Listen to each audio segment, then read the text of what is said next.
बिस्मिल्लाहिर्रहमानिर्रहीम। अस्सलाम वालेकुम and a very good morning. नई सुबह, नई उम्मीदें और बहुत सारे नए ख्वाबों के साथ जी उठा पाकिस्तान। मैं हूँ आपकी होस्ट और आपकी दोस्त सलामजद। उम्मीद करती हूँ कि मेरे तमाम देखने वाले खैरियत से होंगे और इसी दुआ के साथ करेंगे अपने प्रोग्राम का आगाज़ कि रब ताला हमें तमाम परेशानियों से, मुसीबतों से, आफतों से और वबाओं से महफूज रखे। किसी ने बहुत खूब लिखा, वो पेश करना चाहूँगी, डेडिकेट करना चाहूँगी। कल फ़ादर्स डे था, सो आप सबको हैप्पी फ़ादर्स डे। दुनिया भर में आलमी दिन मनाया गया और फ़ादर्स को खराज तहसीन पेश की गई। लिखने वालों ने लिखा, अज़ीज़ तर मुझे रखता था वो रगे जा से, अज़ीज़ तर मुझे रखता था वो रगे जा से, ये बात सच है मेरा बाप कम ना था मेरी माँ से। वो माँ के कहने पे कुछ रोब मुझ पे रखता था, वो मेरी माँ के कहने पे कुछ रोब मुझ पे रखता था, यही वजह थी मुझे चूमते वो झिझकता था। वो आशना मेरे कर्ब से रहा हरदम, वो आशना मेरे कर्ब से रहा हरदम, वो खुलकर रो नहीं पाया मगर वो सिसकता था।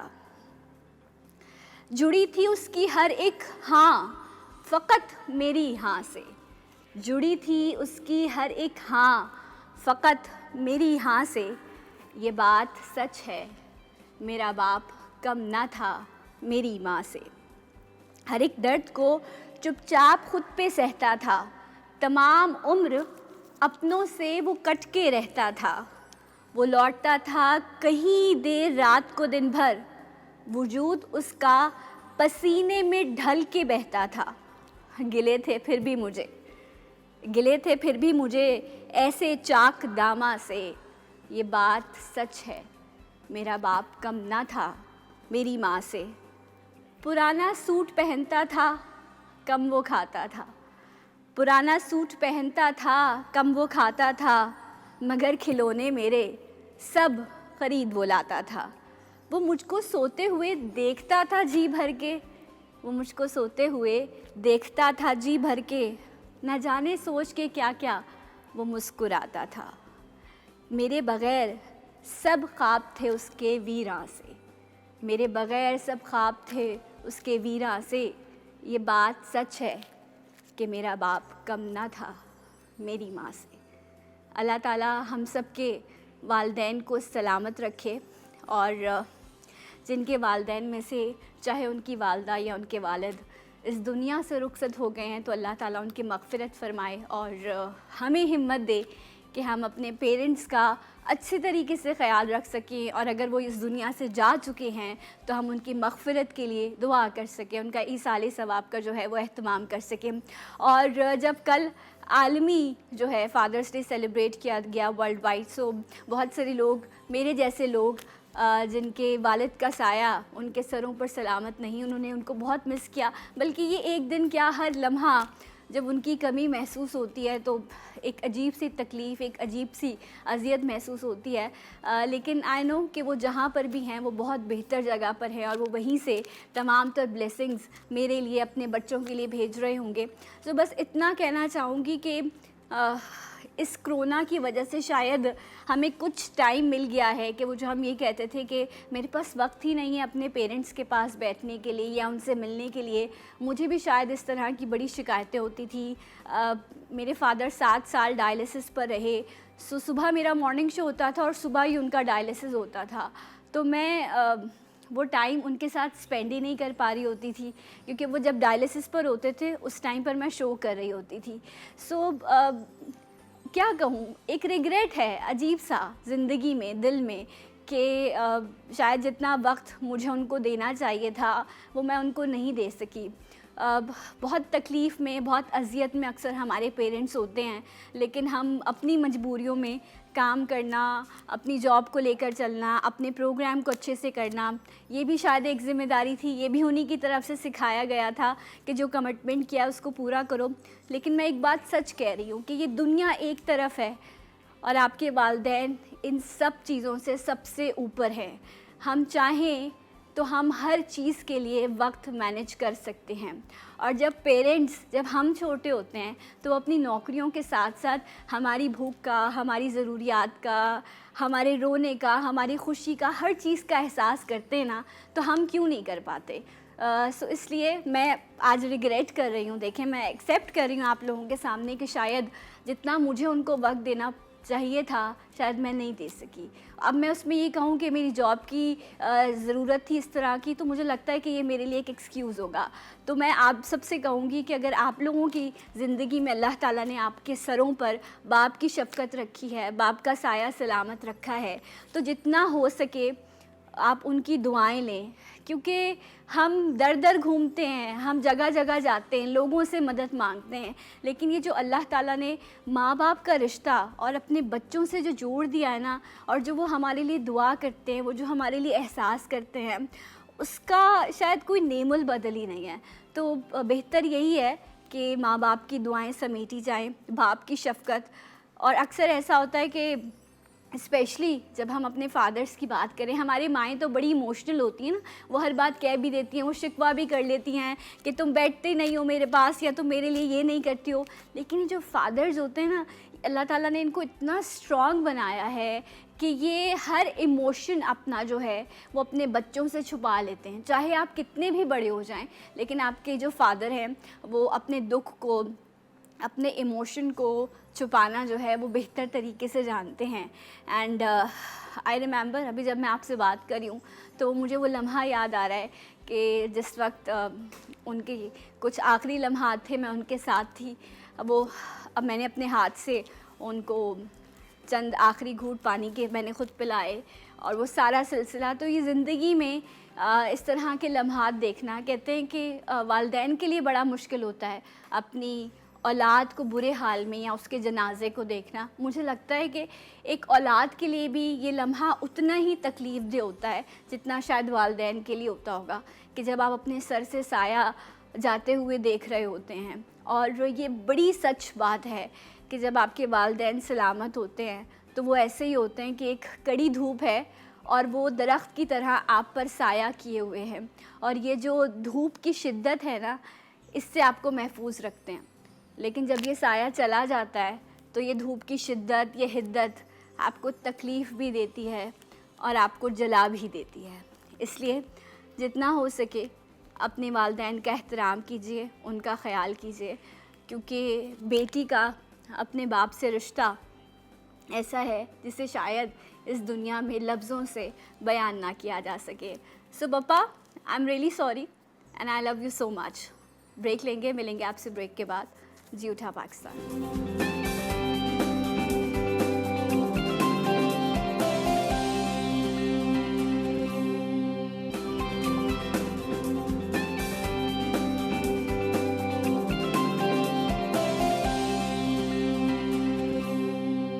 Once again welcome back. जी उठा पाकिस्तान में एक बार फिर से आपको खुशामदीद कहते हैं। नाजरीन, अल्लाह के प्यारे बंदे इस दुनिया में मौजूद हैं। हम ये कहते हैं कि अज़ाब आ रहा है, मुश्किलें हैं, ये जो वबाई इस वक्त फैली हुई है पूरी दुनिया में, तो इस तरह की बहुत सारी बातें हम सुनते रहते हैं।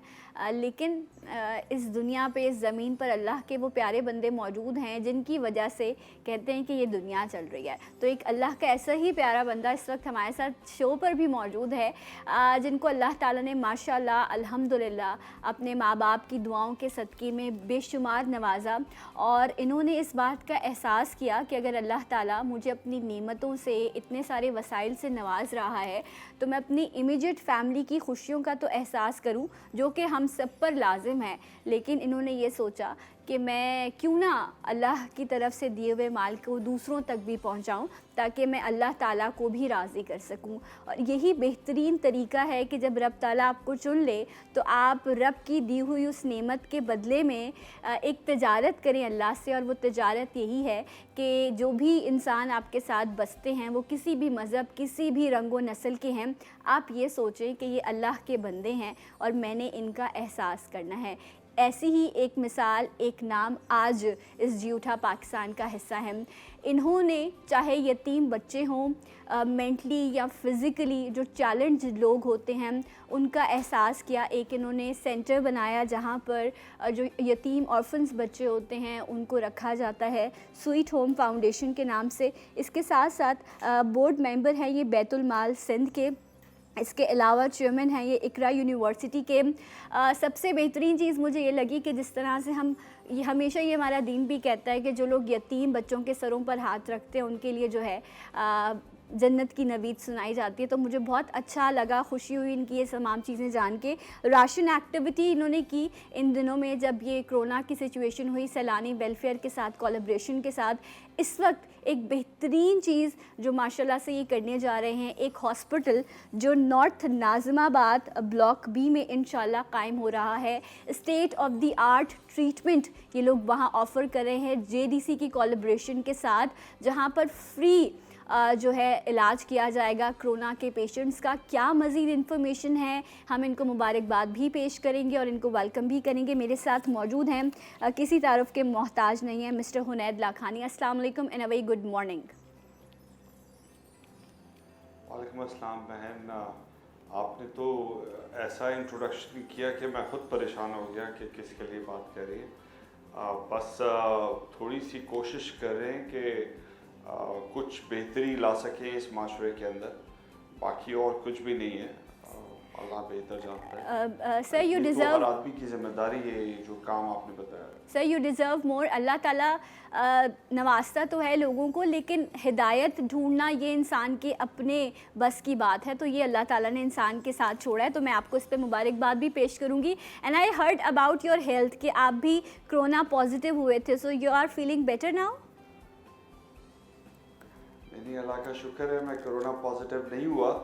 वो वैसे ही शक हुआ मुझे। अच्छा, ओके। लेकिन अल्हम्दुलिल्लाह 2-3 टेस्ट में नेगेटिव आ चुका है। चले अल्हम्दुलिल्लाह, अल्लाह ताला आपको सेहत दे, सलामत रखे। सर इतने सारे आप काम कर रहे हैं और लोगों की इतनी खिदमत कर रहे हैं। अब इस पेंडेमिक की सिचुएशन में जब लोगों को मेडिकल हेल्प की ज़रूरत है, बिकॉज आप प्राइवेट हॉस्पिटल्स की बात करें, एक एक दिन के 90 हज़ार 1.5 लाख रुपए लोग चार्ज कर रहे हैं। आज 2 वक्त की रोटी नहीं है खाने को, तो ये इलाज नामुमकिन सा हो गया है। तो आपने लोगों के लिए जो हॉस्पिटल बनाया उस बारे में कुछ बताइए।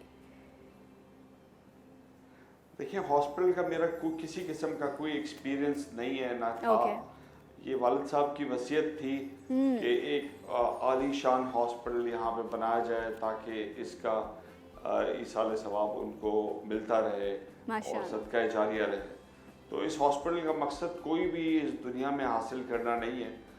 और जैसे ही हॉस्पिटल बना वैसे ही ये पेंडेमिक आ गया। तो हमने ख्वाहिश की कि इसको हम यूज़ करें कोरोना के पेशेंट्स के लिए। कई मरतबा कोशिश करने के बावजूद हमसे हो नहीं रहा था।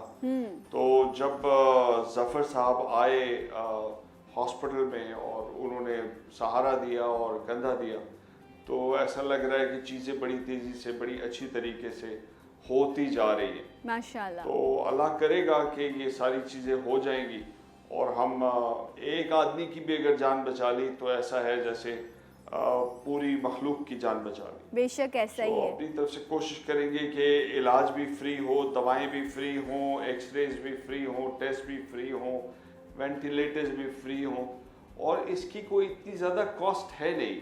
अच्छा, देखिए, वेंटिलेटर्स अगर 8 लाख का है तो उसकी कॉस्ट किसी तरह भी एक दिन की कोई 3-4 हज़ार रुपये से ज़्यादा नहीं होनी चाहिए। और ये जो भी हॉस्पिटल इससे ज़्यादा चार्ज कर रहे हैं इसका रेंट, वो ज़्यादती कर रहे हैं। इसमें हेल्थ केयर कमीशन को एक्शन लेना चाहिए। और एक्सरेज हो गए या टेस्ट हो गए, तो एक टेस्ट की अगर कॉस्ट 4,000 रुपये है तो वो 4,100 रुपये या 4,200 रुपये 10% कर ले, 4,400 रुपये होना चाहिए। ये बात गलत है कि लोगों से 8-8 हज़ार 10-10 हज़ार रुपये खाली टेस्ट कराने का चार्ज किया जाए। और इस पेंडेमिक में सबसे ज़रूरी ये है कि लोग कितना जल्दी, कितने ज़्यादा लोग टेस्ट करा लेते हैं। अगर हम टेस्ट को इतना महंगा कर देंगे। अच्छा, ये मुझे तो बताइएगा लाखानी साहब, ये मुझे बताइए कि इसकी ओपनिंग आप कब से करने जा रहे हैं? बिकॉज हम इसका इंफ्रास्ट्रक्चर दे रहे हैं, देख रहे हैं तो it's really nice, it's really good. और एक जैसे प्राइवेट हॉस्पिटल्स हम देखते हैं बिल्कुल इसी तरह का इसका इंफ्रास्ट्रक्चर है। सो मैं ये कह सकती हूँ कि एक प्राइवेट हॉस्पिटल लोगों का फ्री इलाज करेगा, बिकॉज जिस तरह से आप बात कर रहे हैं ये state of the art treatment आप लोगों को देने जा रहे हैं। इसके जो हमारा HDU है वो तैयार है, ठीक है। ICU तैयार है, सारे इक्विपमेंट्स आ चुके हैं। सिर्फ इसमें अभी प्रॉब्लम आ रही है ऑक्सीजन की, जो इस वक्त शायद शॉर्टेज है जी। जो समझ में नहीं आ रहा। शॉर्टेज होनी नहीं चाहिए ऑक्सीजन की, बिकॉज ऑक्सीजन ही एक वाहिद चीज़ है जो हर पेशेंट को चाहिए होती है। ट्रू। और ये 3-4 महीने के लॉकडाउन का मकसद ही ये था कि हम ऑक्सीजन और ये सारी चीज़ों की वेंटिलेटर्स की, रेस्पिरेटर्स की तैयारी कर लें। Somehow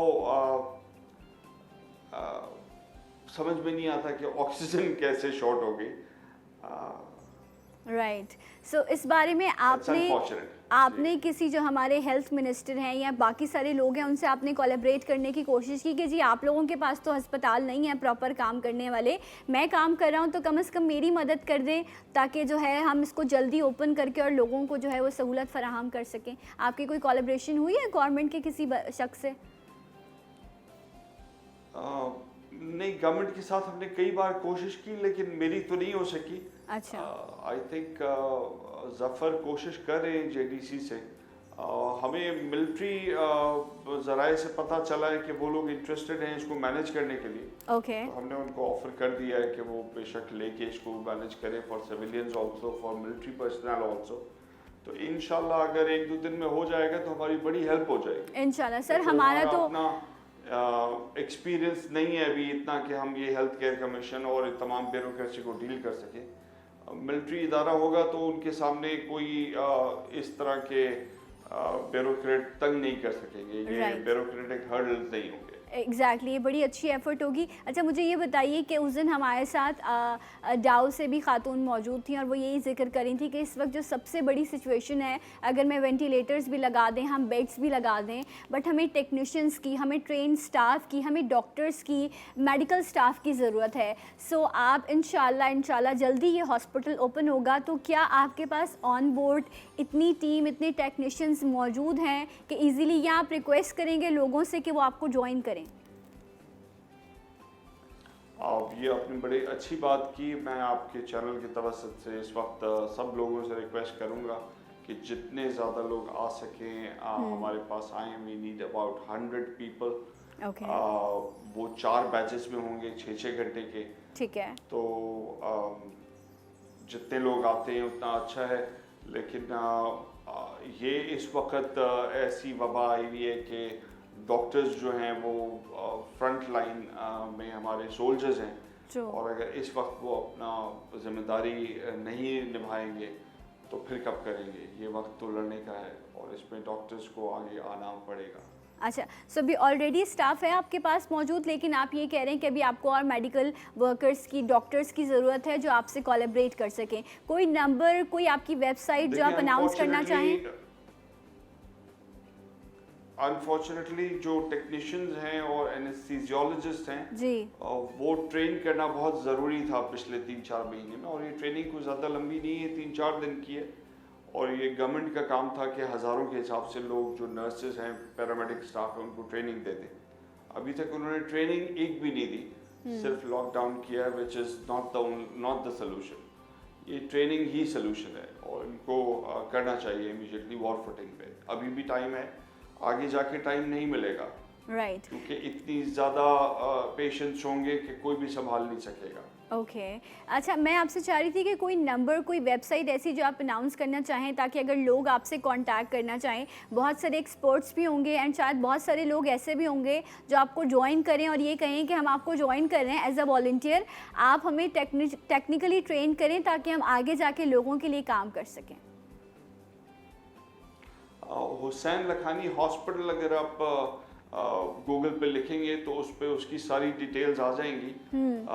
only one in Karachi, ये ज़ियाउद्दीन हॉस्पिटल नाज़िमाबाद में जो है उसके ऑपोजिट है। ओके। सो इसकी सारी डिटेल इस वक्त मुझे याद नहीं है, बट हुनैद लखानी के नाम से भी अगर फेसबुक पेज पे आए तो उस पे भी मिल जाएगा। ओके अच्छा, ये तो एक चीज़ हो गई कि आपको मेडिकल वर्कर्स की ज़रूरत है, डॉक्टर्स की, एक्सपर्ट्स की ज़रूरत है। इसके अलावा कोई और चीज़ जो आपको लगता है कि बहुत इंपॉर्टेंट है, आप लोगों से उस बारे में बात करना चाहते हैं? मैं इस प्लेटफॉर्म से डेफिनेटली गवर्नमेंट से भी अपील करूँगी, जो आपके मसले हैं उनको हल किया जाए, इस हॉस्पिटल को जल्दी ओपन किया जाए। लेकिन आप कौन से नुकात हैं जो आपको लगता है कि लोगों से डिस्कस होने चाहिए, पॉइंट्स?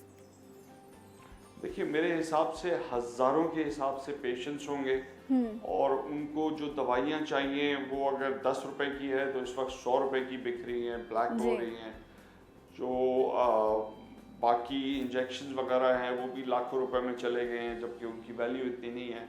मेरी रिक्वेस्ट ये होगी कि वक्त नहीं है कि हम एक्स्ट्रा प्रॉफिट्स बनाएं, बल्कि ये वक्त है कि हम अल्लाह से अपनी तौबा करें ताकि ये वबा हमसे टले, हमारे मुल्क पे से टले, इस दुनिया पे से टले, और गरीबों का हाथ थामना होगा। दूसरी रिक्वेस्ट मैं ये करूँगा लोगों से कि आगे बढ़कर लोगों की इमदाद करें। हम लोग अपनी तरफ से जितना कर सक रहे हैं हम करेंगे, लेकिन शायद हमें बहुत ज़्यादा मुखैर हजरात की हेल्प की ज़रूरत होगी। इसमें उनको वो जो भी अपनी तरफ से कर सके, जिस भी हॉस्पिटल में कर सके, लेकिन ये वक्त ऐसा है कि ज़रूर हेल्प करें लोगों की। हमेशा से मैंने देखा है कराची के बिजनेसमैन, पाकिस्तानी लोग फिलैंथ्रोपी में बहुत ज़्यादा आगे बढ़ के मुल्क का हाथ बटाते हैं, चाहे ज़लज़ला हो चाहे सैलाब हो।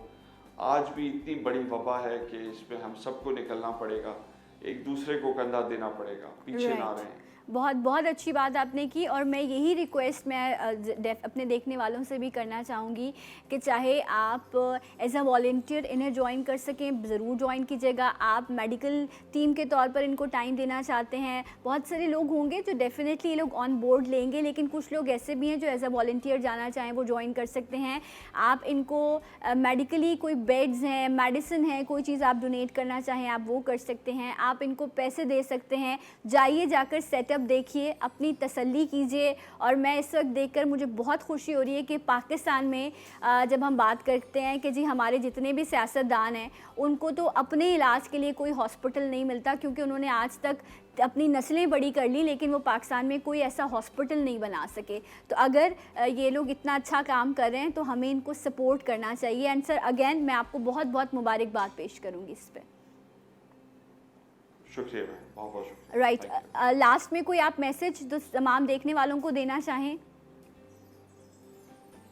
बस दुआओं में हमें याद रखें, इंशाल्लाह उनकी दुआओं से ये काम हो जाएगा, अल्लाह करेगा हम खिदमत कर सकेंगे इंशाल्लाह इंशाल्लाह। एंड जल्दी जब इसकी ओपनिंग होगी तो मैं इंशाल्लाह फिर आपको दावत दूंगी, आप स्टूडियो में आइएगा, ये खुशी हम लोगों के साथ शेयर करेंगे।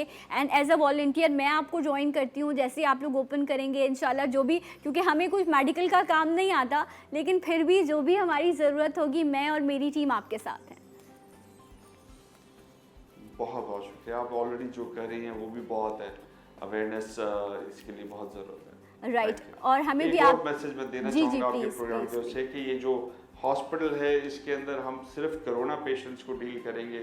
जो पेशेंट्स हैं कोरोना के साथ, जिनको हार्ट के इश्यूज हैं या डायबिटीज़ के इश्यूज हैं या रेस्पिरेटरी इश्यूज हैं, उनको अपने हॉस्पिटल पहले से आइडेंटिफाई करके रखने चाहिए, ताकि वो जब कोरोना के लिए जाएं तो वहाँ पे वो स्पेशलिटी भी मौजूद हो।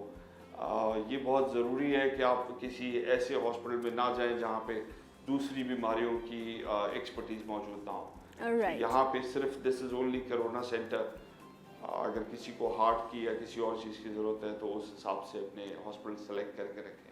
Right, we wish you all the best, thank you so much. हमारे साथ मौजूद थे मिस्टर हुनैद लाखानी, जो नॉर्थ नाज़िमाबाद में एक हॉस्पिटल जो है वो ओपन करने जा रहे हैं। State of the art treatments ये लोग वहाँ पर ऑफ़र कर रहे हैं, फ्री हॉस्पिटल है एंड एक प्राइवेट हॉस्पिटल में आपको फ्री ट्रीटमेंट मिलेगा। इससे बेहतर और क्या हो सकता है। ये काम गवर्नमेंट का करने का था, लेकिन अल्लाह ताला ने बहुत प्यारे लोग रखे हैं जो अपनी ज़िम्मेदारियाँ पूरी करते हैं। अल्लाह ताला गवर्नमेंट को भी तौफीक दे कि वो भी अपने लोगों के लिए अच्छा और भला कर सके। ब्रेक लेते हैं और इंशाल्लाह आपको ज्वाइन करेंगे ब्रेक के बाद। हमारे साथ रहिए, जी उठा पाकिस्तान।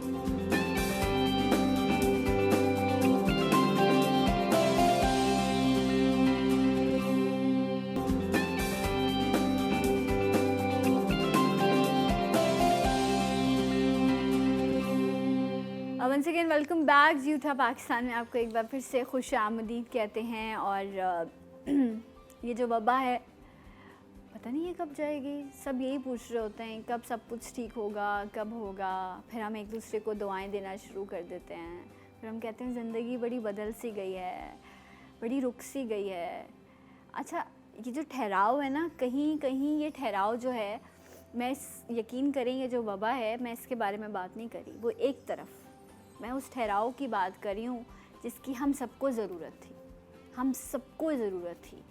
अल्लाह सलामत रखे हमारे सेलुलर कंपनीज़ वालों को, उन्होंने उतने ही पैसों में पैकेजेस को डबल कर दिया लोगों के लिए। लोग इंटरनेट को बहुत एंजॉय करें, जो बहुत अच्छी बात है। बहुत सारी इन्फॉर्मेशन है, बहुत सारी अच्छी चीज़ें हैं जो आप एंजॉय करें इस टाइम पर। लेकिन वो जो एक ताल्लुक़, वो जो एक रिश्ता, वो जो एक लम्स, वो जो एक एहसास, वो जो एक उनसियत, वो जो एक यादें बनाने का सिलसिला था, वो कहीं रुक गया था। इस 2020 में जहाँ हम कह रहे थे टेक्नोलॉजी उरूज पर होगी और हम शायद सितारों को भी जो है वो उन पे भी कमांड डालेंगे, ये मैं मुहावरतन जुमला कह रही हूँ।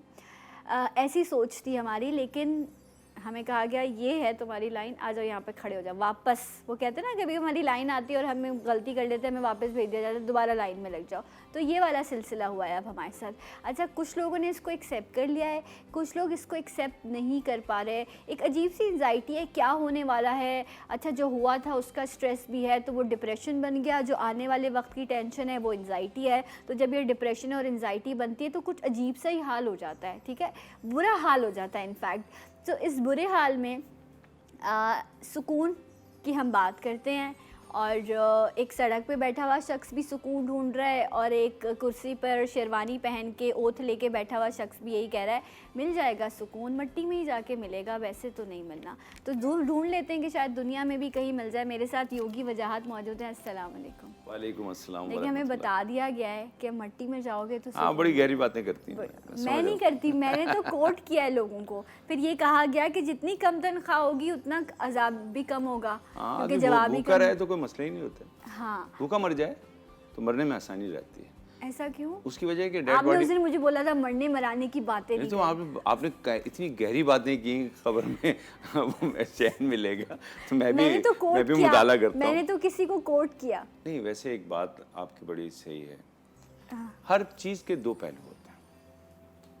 हाँ। हमने कमेंट डालनी थी, हमने 2020 को पता नहीं क्या सोचा था, लेकिन जिंदगी में कभी ये नहीं सोचा था जो हो रहा है। अगर आप देखिए, मेरे उस्ताद मोहतरम प्रोफेसर डॉक्टर मुईज़ हुसैन साहब बड़ी खूबसूरत एक बात कहते हैं कि अगर आप उस सिमत में खड़े हैं जहाँ सूरज डूब रहा है तो आपको दोबारा उस सूरज को देखने में 24 घंटे लगेंगे। सिर्फ इतना कीजिए कि रुख चेंज कर लीजिए, तो कम से कम 12 घंटे के बाद सूरज निकल तो आएगा। 12 घंटे बच सकते हैं अपनी डायरेक्शन चेंज करने के। हर दफ़ा मैं आता हूँ तो कोई ना कोई आपको कभी WD बना रहा था, वो बता दी। आप यकीन कीजिए, मैंने अपने घर में वेंटिलेशन का पूरा इंतजाम किया, कटर लाया हुआ था आजकल में, तो मैंने जहाँ जहाँ से वो होल बनाने थे उसको वेंटिलेशन की। मैं नोट कर रहा हूँ कि मेरे घर का टेम्परेचर जो है इस वक्त कम से कम 5 से 6 डिग्री कम हो चुका है। जो गर्मी होती थी ना, मैंने कभी ऐसा नहीं सोचा था, मेरे पास वक्त ही नहीं था। मैंने ये देखा कि जब मैं कुछ नहीं कर सकता और मैं चीज़ों को बदलने के लिए, तो मैं वो तो कर सकता हूँ जो मेरे दायरे इख्तियार में है। बहुत से लोग इस पे काम कर रहे हैं, और जो लोग नहीं कर रहे बस उनका रुख चेंज करना है, और मेरे ख्याल से वो ये तमाम चैनल्स और आप सब यही कर रहे हैं। अच्छा, हम अभी आपने भी वो जुमला कहा, पूछ रही हूँ मैं, ऐसे ही जहन में आया मेरे के। हम हमेशा कहते हैं यार मैंने ये नहीं सोचा था। हम कभी भी अपने लिए वर्स्ट नहीं सोचते। इंसानी फितरत है ना, ठीक है। मैं ये नहीं कह रही अल्लाह ना करे कि आप नेगेटिव सोचना शुरू कर दें, ये भी ख़त्म हो जाएगा, ये भी चला जाएगा, वो भी चला जाएगा। लेकिन हम ये तो सोच सकते हैं ना कि यार ये अल्लाह की तकसीम है, ये अल्लाह के फ़ैसले हैं, ये ऐसा ही होना है। और सब कुछ अल्लाह पे भी नहीं डाल देना कि आप हाथ पैर छोड़ के बैठ जाएं, ठीक है। लेकिन हम अपने ब्रेन के खुद स्लेव हो गए, हम ब्रेन हम पे हुक्मरानी करने लग गया। लेकिन कभी कभी मुझे ये बर्दाश्त ही नहीं होता कि ये कौन होता है जो मुझे कंट्रोल कर रहा है, ठीक है, इसको तो मेरा गुलाम होना चाहिए था, मुझे इसको ऑर्डर देना है कि ये चीज़ ऐसी है। अच्छा, हमें ये भी पता है कि इस जगह पर मैं इस चीज़ को माफ़ कर दूँ, इस जगह पर मैं इसका दुख ले लूँ, इसको मैं इग्नोर कर दूँ, ये सारी कैलकुलेशन हमें पता होती है, उसके बावजूद हमें ब्रेन कंट्रोल करता है। क्या हम ब्रेन को कंट्रोल कर सकते हैं? बिल्कुल, हमें करना ही ब्रेन को कंट्रोल है। हाँ। ब्रेन बेचारा 3.5 ऑन्स का है, छोटा सा। हाँ। और कुछ नहीं है, खाने में आए तो एक मेज प्लेट में आ जाता है। ऑमलेट लगता है। हाँ, ऑमलेट लगता है, और उसको कटाकट में बनाए तो बिल्कुल ही ज़रा सा हो जाता है। असल में मसला ये है कि हमारे जो सेल हैं, न्यूरॉन्स, ये जब काम करते हैं तो ये पाथवेज बनाते हैं। ठीक है। एक न्यूरॉन दूसरे न्यूरॉन के साथ एक ब्रिज बनाता है, and we call it pathways. जो टर्मिनोलॉजी कंप्यूटर की है उसमें पाथवेज, ब्रिज कह लीजिए। एक से दूसरे का सिलसिला जब बनता है तो वो जुड़ जाते हैं। ओके। हम क्या करते हैं कि फ़र्ज़ कीजिए हमने कोई काम किया, किसी रास्ते से जाना है, हम उस पाथवेज को इतना डबल करते जाते हैं कि बाद उसी रास्ते से जाना है, ठीक है। वही खाना है। आपने सुना होगा, मेरा बच्चा तो फला चीज़ नहीं खाता, वो सिर्फ ये खाता है, वो इस तरह का कपड़ा पहनता है, वो, यानी हम रफ्ता रफ्ता अपने ब्रेन को आदत डाल देते हैं कि जो हम कर रहे हैं हम उसी में कंफर्टेबल हो जाते हैं। एंड देन ब्रेन कुछ नहीं कह रहा, ब्रेन ने नहीं कहा। कल मैं इत्तेफाक से, और वही वाली बात है कि रात में मैं निकलता हूँ अपने ग्रैंडसन को लेके, और उसमें मैं अपनी बहू को भी बैठा लेता हूँ जो कि मेरी बेटी है। तो उस बहू बेटी को बैठा के और फिर हम जा रहे थे, तो मैंने एक छोटा सा एक बात की। मैंने कहा, बेटा इसको अगर हम सॉफ्ट ड्रिंक पिलाएंगे या इसको हम कोई बर्गर खिलाएंगे तो ये हमसे बड़ा होकर कहेगा कि देखिए मुझे इसकी आदत पड़ गई, तो हम डांटेंगे इसको। लेकिन ये बताओ, पहला बर्गर किसने खिलाया? बिल्कुल, पहली आपने बोतल इंट्रोड्यूस किसने किससे पिलाया? कराया? तो आपने पाथवेज बनाया और अब उसको रिपीट किए जा रहे हैं। जैसे कि हम जब मैं तो नहीं, लेकिन जब मेरा बेटा और बहू बेटी जो है वो वाली बोतल पीते हैं जो लाल, पीली, काली, नीली और एक ऑरेंज सी भी होती है। मुझे ऑरेंज वाली पसंद है। नाम मुझे नहीं ले कोई नहीं पसंद। मुझे नाम नहीं ले रहा। तो हम पता नहीं उसका नाम क्या रखा है। बाबा ये बाबा की दवा है, ये मामा की दवा है। तो वो कहते हैं दवा है। अच्छा, खुद नहीं छोड़ रहे? नहीं, मैंने कहा कि मैं नहीं पीता, मैं ऑरेंज वाली की तरफ थोड़ा सा रोक है। थोड़ा सा रोका। लेकिन मैं ग्रीन वाली पाकोला तो पीता हूँ, उसका नाम लूँगा क्योंकि वो मेरे वतन की है। हाँ, ओके। ठीक है जी, उसका नाम ही पाक है। तो ये बड़ी कमाल की चीज़ है कि अगर आप उस पाथवेज को ब्रेक करने लगें तो आप अलाइव हो जाते हैं। वो दिन आपका बड़ा मज़े का होता है जब आप अपनी ही आदतों के अगेंस्ट खड़े हो जाते हैं। मैं उमन आता जाता हूँ, अभी मैं आया ना तो गाड़ी में लेट के आया, सोता हुआ है। अच्छा। आराम से लेटा था, मास्क लगा हुआ था, कोई झांक के देखता। वैसे किसी फ़कीर ने भी पैसे नहीं मांगे, उसने कहा मरीज तो पहले ही लेटा हुआ है, इससे क्या मांगना है। तो मैंने अपने आप को ब्रेक किया, मैं बैठ के भी आ सकता था। अगर आप कोई ऐसा काम करें जो आपने पहले नहीं किया हो तो आप अपने ब्रेन के नए सेल्स को एक्टिव करते हैं। ओके। ठीक है। Right. आजकल लोगों के नए सेल बड़े एक्टिव हो रहे हैं क्योंकि वो कर रहे हैं जो कभी नहीं किया। जो कभी नहीं घर में कभी किसी ने रोटी नहीं बनाई, वो साहब भी आजकल टेढ़ी मेढ़ी नक्शे वाली रोटी बना लेते हैं, तो उनके सेल्स इस्तेमाल हो रहे हैं। मैं ये नहीं कह रहा माइंड साइंसेस के हवाले से कि इसके कितने फ़वाइद हों, जाहिर बात है मैं फ़वाइद पे तो नहीं जान सकता और ना है, लेकिन कुछ ना कुछ ऐसा हुआ है जिसको अगर हम सही तरह देखें तो एक फ़ायदा हो गया। हाँ, असल में ब्रेन सही हाँ, आप वो जो बात कह रहे हैं ना कि सॉरी शायद अगर मैंने आपकी please. बात को कट किया, कि वो एक रूटीन लाइफ थी ना, ऑफिस जाना है, इतने बजे निकलना है। अच्छा, मेरा तो अक्सर ही होता है, कुछ लोग मैं रोड पे देख रही होती हूँ वो भी उसी टाइम जा रहे होते हैं, तो अब हम डेली एक दूसरे को देख रहे होते हैं कि जी ये है, इतनी यूनिफॉर्म लाइफ हो गई है। अच्छा, वीकेंड पे भी आपके कुछ काम ऐसे होते हैं जो आपको पता होता है ये करना है या इससे मिलना है, ये वो, तो इतना ज़्यादा फिक्स हमने अपना स्केड्यूल कर लिया था कि कुछ नया, कुछ डिफरेंट करने का लोगों को एक्सपोजर ही नहीं मिल रहा था। जब भी तो आपको वो जुमला था, मैंने तो सोचा ही नहीं था। भाई हम सोचते कहाँ हैं, हम करते हैं। तो जब आपने कोई फाइल बनाई, वो एक फाइल बन गई। अब जब आपने उसको रिपीट किया ना तो आपने उसी फाइल को रिपीट किया। ब्रेन में ऐसी फाइलें खुली हुई हैं जिसके अलावा हम कोई फाइल नहीं खोलते। खाना है तो बिरयानी, पीना है तो ठंडा पानी, लेटना है तो। मज़े की बात यह है कि कोई किसी दोस्त, आप भी जाती होंगी ना किसी अपनी, जब जाती थी अपनी दोस्त के यहाँ, तो मखसूस जगह पे सोफे पे बैठती होंगी जाके अक्सर। ये है कंफर्ट जोन। हम अपने कंफर्ट जोन से निकल नहीं रहे और यही वजह है जो हमें स्ट्रेस हो रहा है। ये बहुत अच्छा किया आपने ये पॉइंट उठाया। कई जगह पे मैंने जो प्रोग्राम्स किए हैं उसमें ये बात की है रिपीट, कि हमारा मसला ये है, अलमिया अब ये हो गया है कि जब हम ये कहते हैं ना कि ये सब चला जाएगा तो दोबारा हमारे जहन में आता है हम वही करेंगे जो पहले कर रहे थे। यानी हम उसमें कंफर्ट में इतने हैं कि बस वो नहीं हो रहा ना जैसे पहले हो रहा था, वो नहीं कर रहे हैं। अरे भाई आप कुछ तो कर रहे होगे ना, मुख्तलिफ कर रहे हो लेकिन कर रहे होगे। लेकिन जैसे आप कहते हैं अच्छा ये जब ख़त्म हो जाएगा तो फिर हम वही करेंगे, वैसे ही निकलेंगे, उसी वक्त निकलेंगे, फिर ऑफिस देर से पहुंचेंगे, फिर हम ऑफिस में काम भी नहीं करेंगे, फिर हम वही वाली बात है कि हॉस्पिटल भी नहीं बनाएंगे, कहीं और चले जाएंगे खुद इलाज कराने।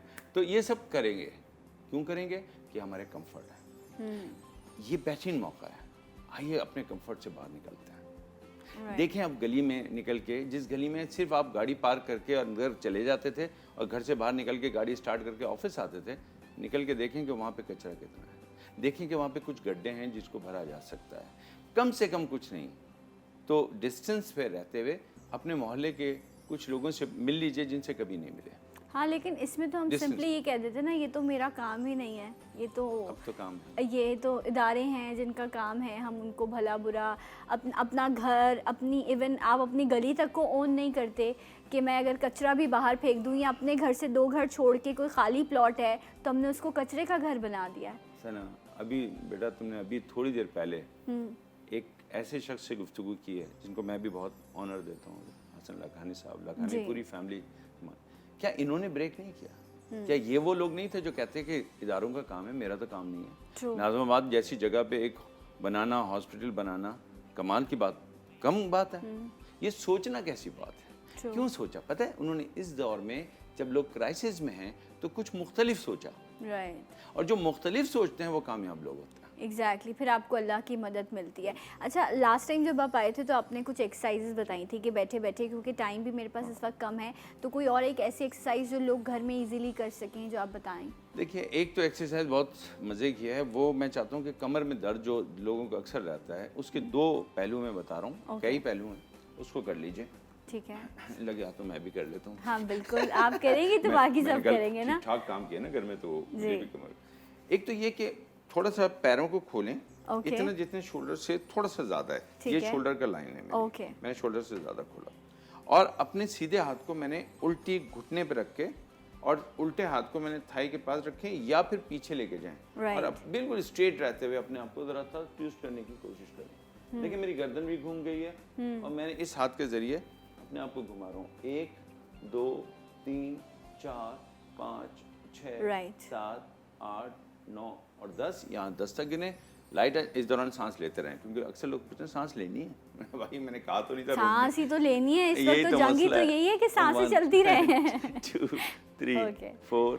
अच्छा, इससे पूरा बॉडी का स्ट्रेच आएगा और ये वाले कर्व्स भी बहुत अच्छे हो जाएंगे। ये नहीं करना है, ओके, ये नहीं करना है, ओके, ये बिल्कुल पोस्चर आपका स्ट्रेट होना चाहिए। ओके, एक ये करें, ठीक है। और दूसरा जिन लोगों को कमर में दर्द है, जिनका L5 नंबर पे खराब है, वो तो खैर डॉक्टर के मशवरे से काम करेंगे, लेकिन वो एक बड़ी बेहतरीन एक्सरसाइज कर सकते हैं। और ख़ासतौर से जो आजकल कंप्यूटर पे बहुत बैठ रहे हैं, वो जो पैकेज डबल हो गया है उसको ज़्यादा इस्तेमाल कर रहे हैं, आधे लेट के आधे बैठ के, तो उनकी कमर में और गर्दन में दर्द होता है, दोनों का एक ही इलाज होगा। इस तरह हाथ रखें, इसको पकड़ लें और अपने आप को आगे की तरफ लाते हुए बैकवर्ड लेके जाएं। देखिए चिन भी ऊपर हो गई, तो ये सर्वाइकल का इलाज भी हो गया, सर्वाइकल में इन्हें बेनिफिट मिल गया, और कमर को मैंने पीछे से कर्व दे दिया। राइट, ओके, बैक स्ट्रेट करके इन्होंने, और आप 10 बैक में कर्व है, बैक में कर्व आएगा। ये मेरी स्पाइन स्ट्रेट है और ये कर्व है। राइट, मज़े की बात यह है, जो कि अगर हमारी व्यूअर बहनें बेटियां देख रही हैं, कि जितनी मरतबा आप कमर को पीछे लेके जाते हैं आप एंटी एजिंग इफेक्ट पैदा करते हैं। अगर आप दिन भर में 40 टाइम ये कर लें, 1 2, तो आप स्टॉप एजिंग की तरफ जा सकते हैं। मैं तो 50 कर लेता हूँ कभी कभी, आजकल नहीं कर रहा। तो मैं इसलिए, देखें अपने आप से भी सच बोलना होता है। मैं आपके यहाँ बैठ के कोई बात कर जाऊँ जो मैं नहीं कहता, तो मेरे जहन के अंदर एक अजीब सा उलझाव पैदा होगा, जिसको मैंने अभी क्लियर किया आपके सामने, क्या आजकल मैं अभी नहीं कर पा रहा। तो अगर आप बैकवर्ड स्ट्रेच करते हैं 50 टाइम डेली, थोड़ा सा 10 पहले कर लिए, 10 दोपहर में कर लिए, 10 थोड़ा सा पैर कर लिए, इस तरह कर लिए, तो बहुत फ़ायदा होता है। अभी भी आप कर सकते हैं ना शो Oh, yes, देखते हुए, बैठे-बैठे। It's not a big deal, है ना। तो आपने अभी भी करना है, शो देखते रहना है, आपने 11 बजे तक साथ रहना है। बहुत बहुत शुक्रिया, thank you so much and wish you all the best. अल्लाह ताला आपको भी महफूज रखे प्रॉब्लम से। ब्रेक लेंगे और ब्रेक के बाद एक और पर्सनैलिटी के साथ आपको ज्वाइन करेंगे। हमारे साथ रहिए जी उठा पाकिस्तान।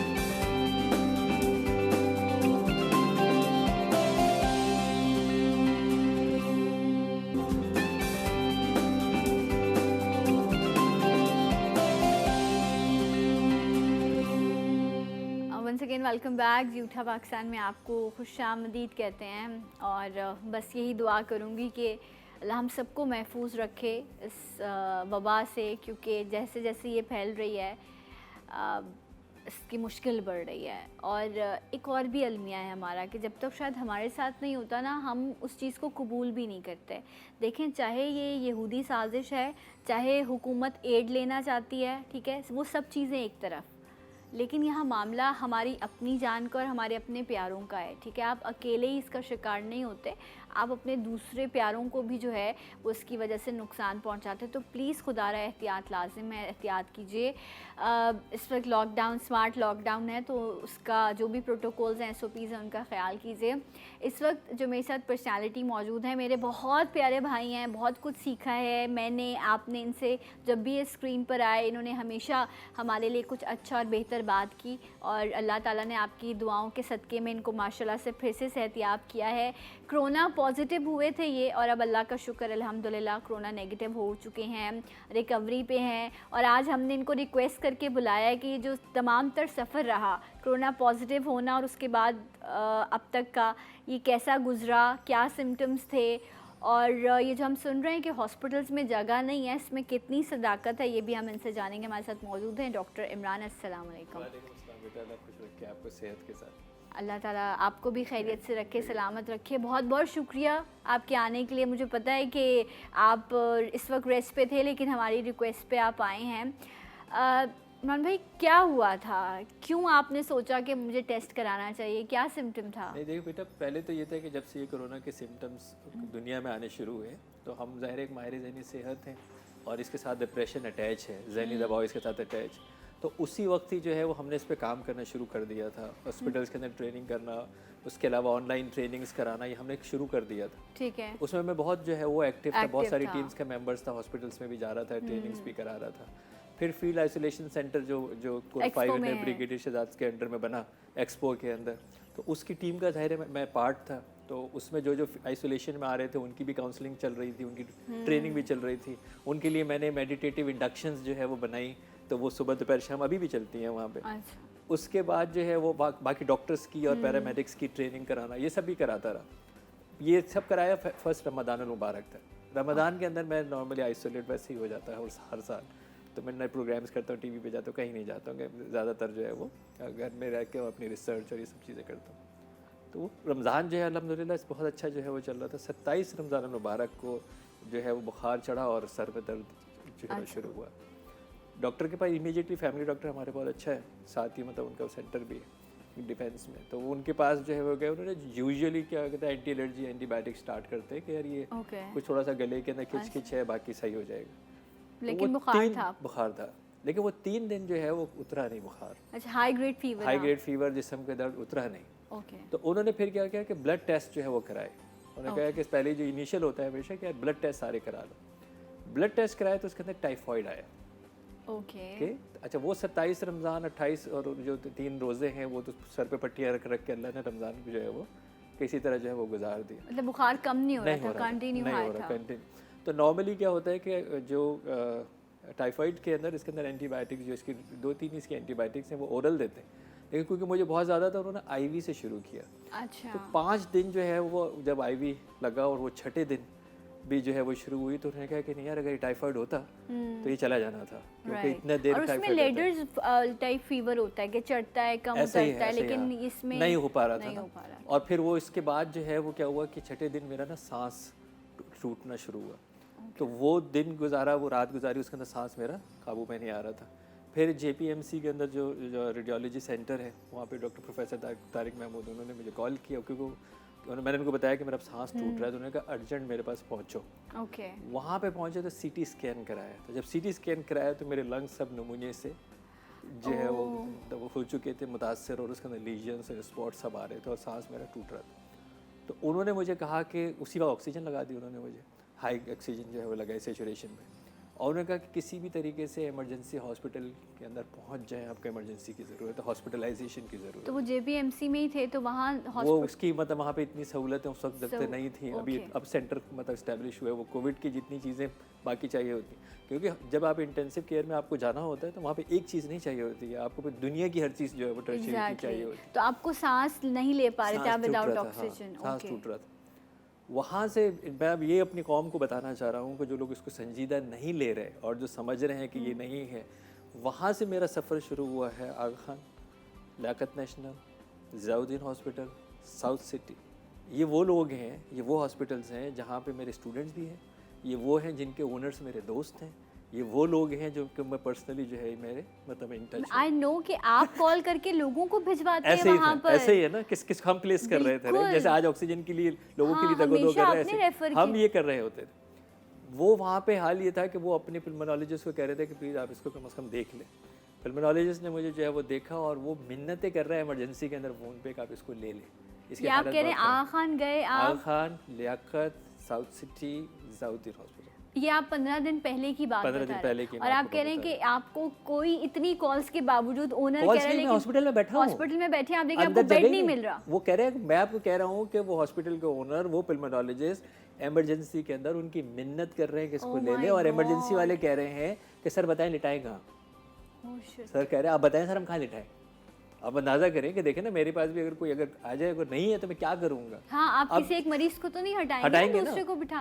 अब एक बंदे के सांस उखड़ रहा हो, उसको निमोनिया का अटैक हो चुका हो, सारे सिम्टम्स जो आपने अब तक जितने पढ़े हैं नेट के ऊपर, बुखार, सर में दर्द, टेस्ट का चले जाना, स्मेल का चले जाना, कोविड टोस का जो है वो बन जाना, मुंह के अंदर लेयर बन जाना, सीने के ऊपर जो है वो दुखन होना, फेफड़ों के अंदर होना, सांस टूटना, सारे सिम्टम्स के बाद एक बंदा जो है वो सुबह मेरा सिटी हुआ है और रात तक मैं हॉस्पिटल नहीं पहुंच पा रहा हूँ, क्योंकि एक हॉस्पिटल से दूसरे, दूसरे से तीसरे, तीसरे वापस भेजा जा रहा हूँ। और फिर खैर अल्लाह जो है वो जज़ाए खैर दे डॉक्टर अब्दुल बारी खान को कि उनका कॉल लग गई, इंडस हॉस्पिटल, उनकी कॉल लग गई। और फिर आसिम जोफर ने भी काफ़ी उनको बड़ी जो है वो जान मारी हुई थी, उनको खैर मिल गई, उन्होंने उठा ली, उन्होंने बताया इमरान के साथ ही हो गया।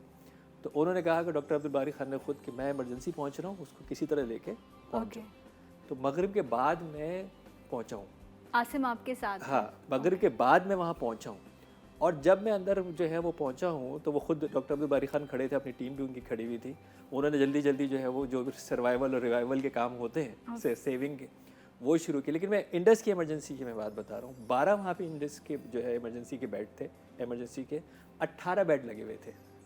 12 की जगह पे 18 बेड उन्होंने बीच बीच में जो है वो लगा रखे थे, और वो इतनी बेचारे जहाँ पेशानी से काम कर रहे थे, उसमें भी हाल ही हो रहा था कि हर थोड़ी देर के बाद किसी की डेथ हो जाती थी। ओह, आपके सामने ये सब हो रहा था। तो आप अभी अंदाजा करें कि एक बंदा जिसका सांस उखड़ रहा हो, जिसको जो है वो उसको सर्वाइवल के लिए वो कोर्टिजोल लगा रहे हैं, स्टीरॉइड्स लगा रहे हैं, सारी लाइफ सेविंग जो है वो लगा रहे हैं, पेट में इंजेक्शन लगा रहे हैं, एंटीवायरल जो है वो उसको दे रहे हैं, एंटीबायोटिक उसको चढ़ा रहे हैं बुखार उतारने के लिए, पैरासिटामोल, एक इधर ड्रिप, किसी तरह उसको सर्वाइव जो है वो करा दे, वेंट से जो है वो बचा ले। वो फाइट कर रहा हो और आसपास लोग जो है वो डेथ जो है वो हो रही। फिर जब वो उन्होंने कहा कि एक दिन मतलब वहाँ पर उन्होंने कहा कि इसको ज़ाहिर बेड पे शिफ्ट करना पड़ेगा, और कोविड का उन्होंने पूरा यूनिट बनाया हुआ है, लेकिन वहाँ कोई बेड ही नहीं है। तो अगले दिन भी मैं उस इमरजेंसी के अंदर जो है वहीं पे गुजारा, वहीं पे जो है घर आने वाली कंडीशन ही नहीं, घर तो कुछ भेज ही नहीं सकते, तो वो तो सारे ऐसे मेरे मार्कर्स ही सब आउट थे, सब क्रिएटिनिन, हर ब्लड की हर चीज़ आउट हो चुकी थी। ये मैं लोगों को बताना चाह रहा हूँ। एक तो अलमिया ये कि सही बात है कि ऑक्सीजन जो है नहीं मिल रही है, 24 घंटे के अंदर तलपट हो जाती है गेम सारी की सारी। exactly. वो जो लोग समझते हैं ना कि हमारे बिल्कुल सही था और हमें घर में बैठे रहना चाहिए। देखें, लोगों को ये बात समझने की बहुत ज़रूरत है कि इसके अंदर एक सिम्टम्स ये है जिसमें आपके सिम्टम्स ही नहीं आते, जिसको आप सिम्टम कहते हैं, सिम्टम्स ही नहीं आते। ये बिल्कुल एक मुमकिन है, ये माइल्ड तरीन जगह है जिसके अंदर सिम्टम्स नहीं आते।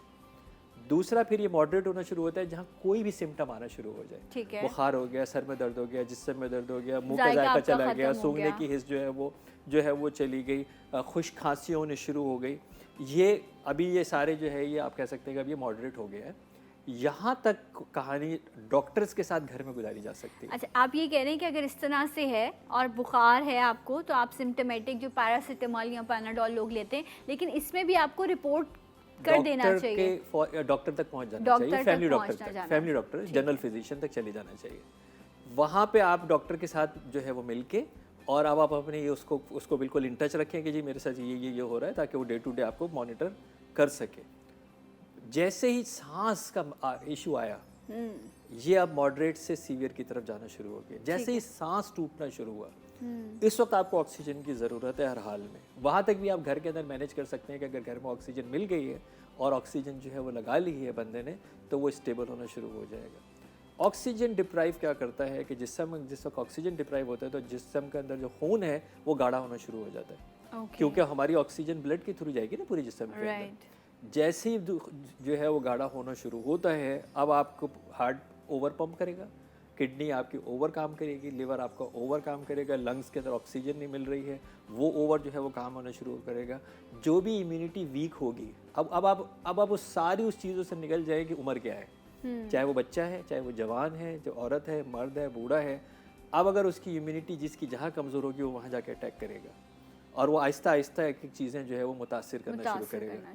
वो लोग जो हॉस्पिटल नहीं पहुँचेंगे उस वक्त, वो उसके लिए फिर हॉस्पिटल वालों को रिवाइव करना बड़ा मुश्किल हो जाता है। लोग कहते हैं यार हॉस्पिटल गए थे ना, उनको हार्ट का इशू था, ना उनको लंग्स का इशू था। भाई ये तो 24 घंटे की गेम है। एग्जैक्टली, जिस तरह आप बता रहे हैं कि एक सांस मुश्किल में आ रहा होता है। 24 घंटे की जो है वो गेम है। मैंने बताया उनको कि उन्होंने मेरा सीटी किया है और मुझे राइट अवे ऑक्सीजन लगा दी है, लेकिन मेरा क्योंकि हॉस्पिटल में एंट्री मगरिब के बाद हुई है तो मेरी चीज़ें तलपट हो चुकी है, और उनको रिवर्स जो है वो चीज़ें जो है वो सर्वाइवल के लिए यानी ये, और 24 घंटे की मैं बात कर रहा हूँ जिसकी बंदे की इम्यूनिटी प्रॉपर है, जबकि सारी चीज़ें सही हैं, बंदा अच्छा ये बड़ी ख़ास चीज़ है। इन सिम्टम्स को आपने समझना है कि बुखार हो, सर में दर्द हो, ज़बान का जायका चला जाए, सूंघने की हिस्स जो है वो कम हो जाती है।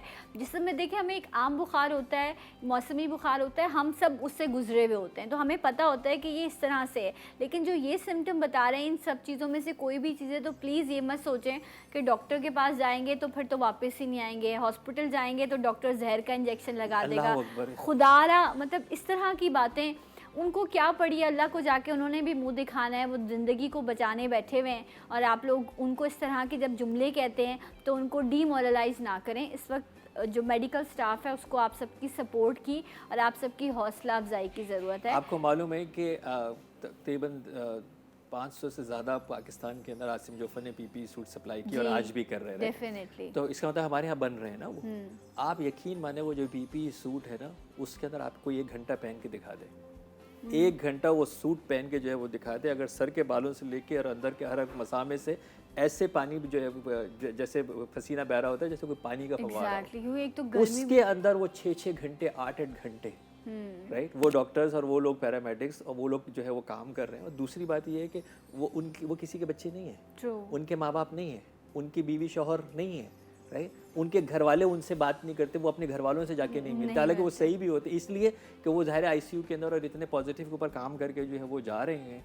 ऐसे ऐसे मफरूज़े जो है वो निकालना, मतलब कुछ लोगों ने जो है वो कहा, और हो सकता है वो गलत तरीके से कहा, लेकिन मैं ये समझता हूँ कि हम लोगों को कोरोना से ज़्यादा जहालत का मुकाबला करना पड़ रहा है। एग्जैक्टली ऐसा ही। अच्छा, यहाँ एक और भी चीज़ है जो इस वक्त बड़ी तकलीफ दे है। जिस तरह अभी इमरान भाई बता रहे थे कि पैसा भी है आपके पास रिसोर्स भी मौजूद है, आपके पास अच्छे कॉन्टैक्ट्स में, उसके बावजूद भी एक शख्स सुबह से लेकर रात तक ये सांसों की जंग लड़ता है कि उसे हॉस्पिटल में एडमिट कर लिया जाए। तो यहाँ पर एक आम शख्स इमरान भाई जो इस वक्त कोरोना पॉजिटिव हो रहा है या इन सिम्टम्स में है, वो कहाँ जाएगा? उसको उसकी ज़िंदगी की भी तो कदर है, उसकी भी तो हैसियत है, वो कैसे उसकी मैं यही कह रहा हूँ कि और इल्तिजा कर रहा हूँ लोगों से कि खुदारा एहतियात कर लीजिए, खुदारा एहतियात कर लीजिए, क्योंकि मैं आपको बताऊँ, चाहे आप वो वफाकी हुकूमत हो या सूबाई हुकूमत हो या प्राइवेट हो, बेटा इस वक्त अगर प्रॉपर टेस्टिंग की जाए 30 to 40% population of Pakistan infected है। हर तीसरे से चौथा शख्स आप कह रहे हैं। तो आप पाकिस्तान की आबादी कितनी है?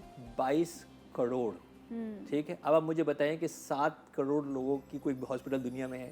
No, not at all. America बन सकता है? नहीं बन सकता ना। आप कितने हॉस्पिटल, आपके पास बेड होते हैं 30, 40, 50, ये टोटल बेड होते हैं, उसमें आप इजाफा कर लेते हैं 10, 15, उसका 20 का, उसके बाद खाली बेड तो नहीं है ना, उसके साथ ऑक्सीजन चाहिए, बिल्कुल। उसके साथ दवाइयाँ चाहिए, फिर आपको टेक्निकल स्टाफ फिर चाहिए। यही बात करने वाला था कि सबसे बाद स्टाफ कहाँ से लेंगे, वो लोग कहाँ से जो है वो लेके आएंगे, वो इतनी लैब। अच्छा, इसके अंदर क्या होता है, आपके ब्लड मार्कर्स हर थोड़ी देर के बाद आपके अगर ब्लड मार्कर चेक नहीं होंगे तो आपको क्या पता है कि कौन सा इंजेक्शन लगाना है और कितना लगाना है। तो ये भी मैं आपको बता रहा हूँ ना कि एक वो तबका जो ये समझता है कि ये तो कोई यहूदी साजिश है और गैर मुस्लिमों की साजिश है, इनको ये ख्याल नहीं आ रहा कि इस वक्त जो मरने वालों की तादाद है पूरी दुनिया में वो गैर मुस्लिमों की मुस्लिमों से ज़्यादा है। तो आखिर ये ऐसी कौन सी साजिश होगी जो वो खुद मार रहे होंगे? अल्लाह का कोई मतलब, कोई अल्लाह हिदायत दे उन लोगों को।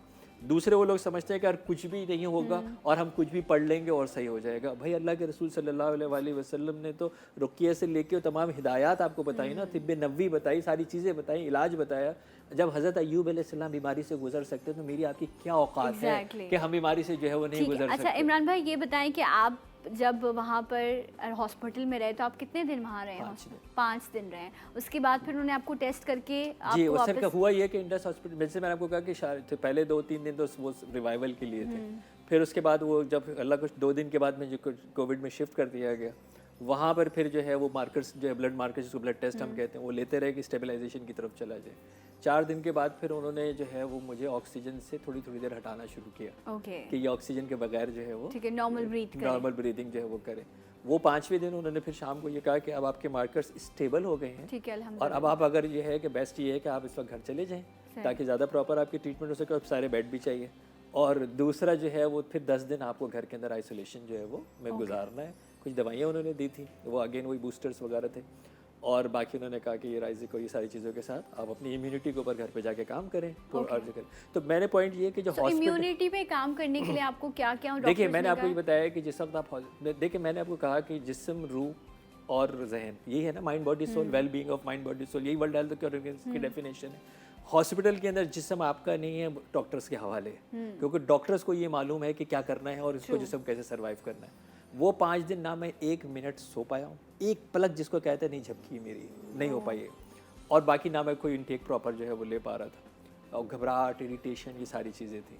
लेकिन अल्लाह का करम 2 चीज़ें थी। एक तो ये था कि उन्होंने मुझे फ़ोन अलाउ कर दिया था, तो मेरे साथ जो है मेरा मोबाइल फ़ोन था, और मुस्तकिल सूरह रहमान जो है वो मेरे कान के अंदर जो है वो चलती थी। ये बहुत अच्छी चीज़। इससे मुझे वो जो रूह का जो ताल्लुक था अल्लाह तबारक व तआला से, रूहानी इलाज जिसको कहते हैं, वो कंटिन्यूसली चलती रही। तीसरी चीज़ जो इसके अंदर सबसे इंपॉर्टेंट है, और मैं एज ए माहिर ज़हनी सेहत बात कर रहा हूँ, वो ये था कि किस तरह लोगों से कनेक्ट हुआ जाए।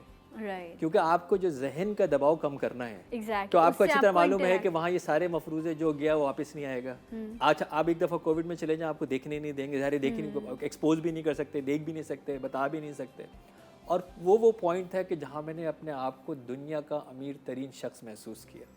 वो इस तरह के मेरे इतने लोग मेरे साथ कनेक्ट थे कि सेकंड के लिए भी ऐसा नहीं था कि फ़ोन के ऊपर कहीं से मैसेजेस, कहीं से दुआएं, कहीं से जो है, और शायद कोई ऐसा बर्रे आज़म की मैं बात करूँ अंटार्कटिका के अलावा, कि जिन कंट्रीज़ के अंदर ज़ाहिर मेरे कोलीग्स, मेरे दोस्त, मेरे ट्रेनर्स, और वो लोग मेरे। इमरान भाई बड़ी माजरत है मुझे, क्योंकि हेडलाइंस के ब्रेक पे जाना है, and thank you so much. अल्लाह ताला आपको सेहत दे, आपको सलामती दे। इमरान भाई ने ये मुश्किल सफ़र गुजारा और अपना एक्सपीरियंस भी शेयर किया। ब्रेक लेंगे और इंशाल्लाह आपसे मिलेंगे ब्रेक के बाद। हमारे साथ रहिए, जी उठा बात।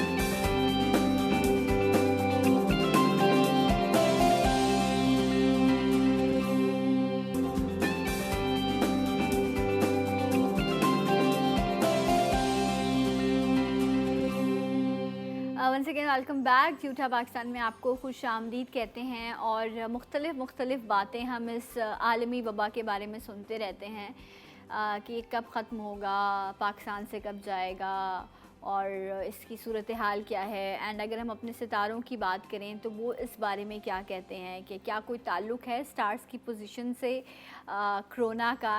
एंड कल सूरज गिरन भी रहा, उसके बारे में भी लोगों की बड़ी प्रेडिक्शंस थी। सो लेट्स सी, इस बारे में जानते हैं कि सितारे क्या कहते हैं कोरोना के हवाले से। इस पर बात करने के लिए वेरी वेल नोन पर्सनालिटी जिनको आपने मुख्तलिफ टेलीविज़न स्क्रीन्स पर देखा है, बेशुमार प्रोग्राम्स में आपने इन्हें देखा है, एंड काफ़ी अच्छी कैलकुलेटेड जो है ये प्रेडिक्शंस करते हैं, और काफ़ी प्रेडिक्शंस इनकी राइट भी हुई हैं। सो वेलकम करेंगे, हमारे साथ हैं कन्नान चौधरी। अस्सलाम वालेकुम एंड वेरी गुड मॉर्निंग। वालेकुम अस्सलाम, बहुत शुक्रिया आपने मौका दिया। And thank you so much आप आए। एंड एक और एस्ट्रोलॉजर खातून जिनको आपने टेलीविज़न स्क्रीन्स पर देखा है, इनसे भी आज प्रेडिक्शन लेंगे रिगार्डिंग कोरोना। हमारे साथ हैं फ़ातिमा रसूल। अस्सलाम वालेकुम एंड वेरी गुड मॉर्निंग। कहती हैं कैसी हैं फ़ातिमा? बिल्कुल ठीक, थैंक यू आपका आने का। कोरोना कितना ताल्लुक़ है इसका सितारों की चाल से? देखें, जब 2020 का आगाज़ हुआ था तो अभी भी वीडियो मौजूद है, मुख्तलिफ टीवी चैनल पे मैंने प्रेडिक्शन दी थी और अपने यूट्यूब चैनल पे भी अपलोड की थी। उसमें मैंने ये टाइटल दिया था 2020 की प्रेडिक्शन को कि वाई 2020 is a year of depression and anxiety. Okay. क्योंकि एंग्जाइटी और डिप्रेशन के अदाद को जब मैं कैलकुलेट करता हूँ ना तो एग्जैक्टली 4 का अदद ही बनता है जो कि 2020 का है। ओके। फिर उसके बाद ये है कि 2020 में 2 का अदद 2 बार आ रहा है जो मून का है। मून जो है वो माइंड को रूल करता है। ओके। तो जब मून का अदद डोमिनेट करता है किसी भी साल में तो इंसान मेंटली तौर पे डिस्टर्ब होता है। तो मैंने इस साल के आगाज़ में ये प्रेडिक्शन दी थी कि 2020 जो है डिप्रेशन और एंग्जाइटी का साल रहेगा और इसमें मेंटल टेंशन जो है वो सबसे ज़्यादा दुनिया में देखने को मिलेगी, क्योंकि इसमें मून 2 दफ़ा आ रहा है और वो एडअप होके राहु यानी 4 के अदद पे आ रहा है और 4 का अदद एक कंट्रोवर्शियल अदद है ओके। जिसको हम राहु कहते हैं। तो इसमें इन्वेंशंस होती हैं, ये मैंने उस वीडियो में भी प्रेडिक्ट किया था कि इसमें इन्वेंट होती हैं नई बीमारियां भी 4 के अदद के साल में, और ऐसी बीमारियों का इलाज भी जो अभी तक दरियाफ्त नहीं हुआ। अच्छा, तो आप कह रहे हैं कि ये बीमारी 2019 के एंड से आगाज़ हुआ, लेकिन ओरिजिनली जो डिप्रेशन और एंजाइटी है वो तो 2020 में ऑल ओवर द वर्ल्ड देखने को मिली, लेकिन इसकी वैक्सीनेशन के लिए आप प्रेडिक्ट कर रहे हैं कि वो भी 2020 में ही आ जाएगी या उसके लिए हमें 2021 का वेट करना पड़ेगा? नहीं, मुझे ऐसा लगता है मेरी कैलकुलेशन के अकॉर्डिंग के अगले 1.5 से 2 माह मैक्सिमम, ये मैं बात कर रहा हूँ। अब वैसे पॉसिबिलिटी तो ये भी है कि जून के एंड पे कुछ इन्वेंशन हो जाए वैक्सीन के हवाले से, लेकिन मैक्सिमम 1.5 से 2 माह में इंशाल्लाह ताला ये जो है इसको ओवरकम कर जाएगी दुनिया। अच्छा, इसमें ये है कि 2 चीज़ें होती है। एक तो ये होता है कि बीमारी का फैलाव आपको जो नज़र आ रहा होता है, एक ये है कि बीमारी अपनी मौत कब मरती है। अच्छा। तो अभी तक जो मिसमैनेजमेंट है वो इश्यूज ज़रूर हैं कहीं ना कहीं, क्योंकि अवेयरनेस नहीं है लोगों में। तो हमने तो बहुत ही मतलब वो किया है पाकिस्तान में स्पेशल। तो जो कोरोना इट सेल्फ है वर्ल्ड वाइड वो सितंबर में ख़त्म हो जाएगा। 2020 सितंबर में दुनिया भर में ख़त्म हो जाएगा जी। लेकिन अगेन मैं वही कहूँगा, क्योंकि 2020 का अदद अभी भी 4 ही बन रहा है और ये इसके इख्तिताम तक टेंशन, एंग्जाइटी, डिप्रेशन, अभी आप देखें ना, क्योंकि मल्टीप्लाई भी तो होता है ना इतनी तेजी बिल्कुल से। और आप ये देखें कि 2020 में जब मैंने कहा था कि ये अब मेंटली तौर पे डिप्रेस करेगा लोगों को, एंग्जाइटी और डिप्रेशन रहेगा, तो अभी कोरोना से जो असरात हैं कोरोना के वो चंद लोगों पर है, लेकिन पूरी दुनिया इस वक्त मेंटली तौर पे डिस्टर्ब है। जिसको नहीं हुआ वो भी डर रहा है और लोग जो हैं वो घरों में कैद हैं, टेंशन में आ गए हैं, क्योंकि माशी सूरत हाल तो तबाह हो गई ना, सब लोग घरों। एक कॉलर भी हैं, कॉलर शामिल करते हैं। अस्सलाम वालेकुम। हेलो। सलाम। वालेकुम अस्सलाम। कौन है हमारे साथ? जी, हुमैरा बात कर रही हूँ। सना, माशाल्लाह आपके एक से एक गेस्ट बढ़ के होते हैं और आप इतनी वैरायटी देती हैं अपने व्यूअर्स को कि बहुत अच्छा लगता है हमें आपका शो देखना। पूरा हफ्ता हम एंजॉय करते हैं आपकी थैंक यू सो मच, जज़ाकल्लाह। हुमैरा, क्या पूछना चाहेंगे? जी, किनान भाई से अपना मैं फ्यूचर का और मैरिज का पूछूंगी। 5483। सॉरी, दोबारा बताइए। जी, 54 5th of April 83। जी 5th of April, राइट? जी जी 1983। ओके। और रात 8:14। 8:14। ओके। और रात साहिवाल में मैं पैदा हुई हूँ। साहिवाल में? जी। राइट। पूछना क्या जी, चाह रहे हैं? मैंने पूछना है कि मेरी फ्यूचर लाइफ आगे की कैसी है और मेरी मैरिज कब तक हो जाएगी, क्या मसला रुकावट है? अच्छा, शादी कब होगी आपकी? जी, और कैसी रहेगी आगे की लाइफ? अच्छी रहेगी, चीज़ों को अच्छे से चलाएंगे तो अच्छी रहेगी, बट करना आपको बताएंगे। Thank you so much. एक और कॉलर शामिल करते हैं। अस्सलाम वालेकुम। हेलो। अस्सलाम वालेकुम। कौन है हमारे साथ? वालेकुम अस्सलाम। नाम बताइए अपना। मोहम्मद उमर बात कर रहा हूँ जी। उमर, कहाँ से कॉल कर रहे हैं? लाहौर से। हाँ जी, सवाल कीजिए अपना। क्वेश्चन मेरा ये है कि मैं अपनी लाइफ के बारे में कुछ पूछना चाहता हूँ, कुछ शादी के बारे में, और कुछ ये कि मैं जॉब कर रहा हूँ बट आगे बिजनेस करना चाहता हूँ। तो अभी की लाइफ में काफ़ी मुश्किलात हैं, कुछ डिस्टर्बेंस है। लाइफ कब तक स्मूथ होगी और बिजनेस कर सकूँगा? डेट ऑफ बर्थ बताइए अपनी। अपनी तारीख़ पैदाइश बताइए। उम्र 17/11/1983। ओके 17 नवंबर 1983। ठीक है। Time of birth? Time of birth दिन के टाइम पर, फजर के टाइम पे। नहीं, टाइम ऑफ बर्थ नहीं चाहिए, नहीं चाहिए, प्लेस ऑफ बर्थ भी नहीं सिर्फ चाहिए। डेट ऑफ बर्थ चाहिए। Yes. Okay right Umar, thank you so much आपकी कॉल का। अच्छा एक और कॉलर, मैं एक साथ कॉलर्स ले लेती हूँ फिर आंसर कर देंगे। कनाना अस्सलाम वालेकुम। हेलो। हेलो अस्सलाम वालेकुम। वालेकुम अस्सलाम जी, कौन है हमारे कैसी हैं साथ? आप सना? मैं बिल्कुल ठीक हूँ, आप कैसी हैं? आपका प्रोग्राम तो बहुत अच्छा, आज तो डॉक्टर इमरान आए हुए थे, उनकी बातें हमें बहुत अच्छी लगी। हाँ जी बेचारे कैसे क्राइसिस से गुजरे हैं, जी बहुत ज्यादा उनके मतलब हुआ है, लोग समझ नहीं रहे बिल्कुल ना वो कर रहे हैं एहतियात। इतना रश हर जगह, इतना रश है। बिल्कुल। हमने तो 15 पे भी 2-3 मरतबा कॉल किया, बोला उनको कि आप मना करें, लेकिन देखें कोई चलिए बात अल्लाह नहीं। बेहतर करे, अल्लाह आसानियाँ करे हम सब के लिए। अच्छा क्या पूछना चाहेंगी आप? सफ़िया नाम है आपका? जी जी, मैं अपनी बेटी के बारे में, मारूफ अजहर के बारे में पूछना चाह रही हूँ। नाम बताइए मुझे बेटी क्या का। है, किस उसमें जाए ना, वो एयरफोर्स में जाना चाह रही हूँ। Maroof Azhar. Date of birth? Date of birth? ये 1998 4 अक्टूबर। 4 अक्टूबर। नाम फजर, आपने नाम क्या बताया बेटी का? मार मारूफ बताया है, ठीक है। जी, ये एयरफोर्स में जाना चाह रही है, जरा ये मैं पूछना चाह रही हूँ।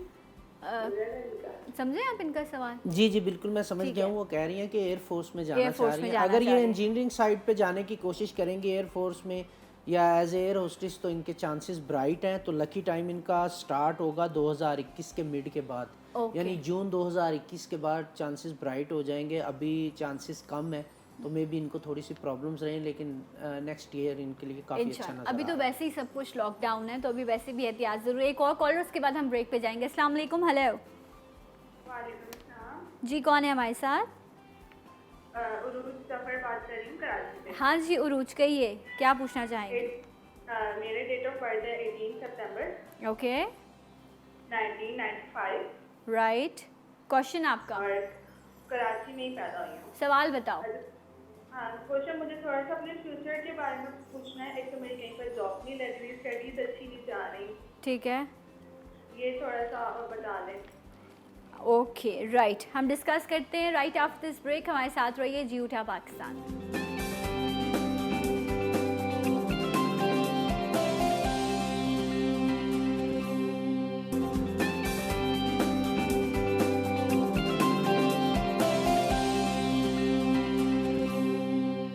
Once again welcome back. जी उठा पाकिस्तान में आपको खुश आमदीद कहते हैं। एंड हमारे साथ कनान चौधरी एंड फातिमा रसूल हैं, जो एस्ट्रोलॉजी एक्सपर्ट हैं एंड आपको आपके स्टार्स के बारे में बता रहे हैं। कॉलर से कॉलर के आंसर मैं ले लूँगी।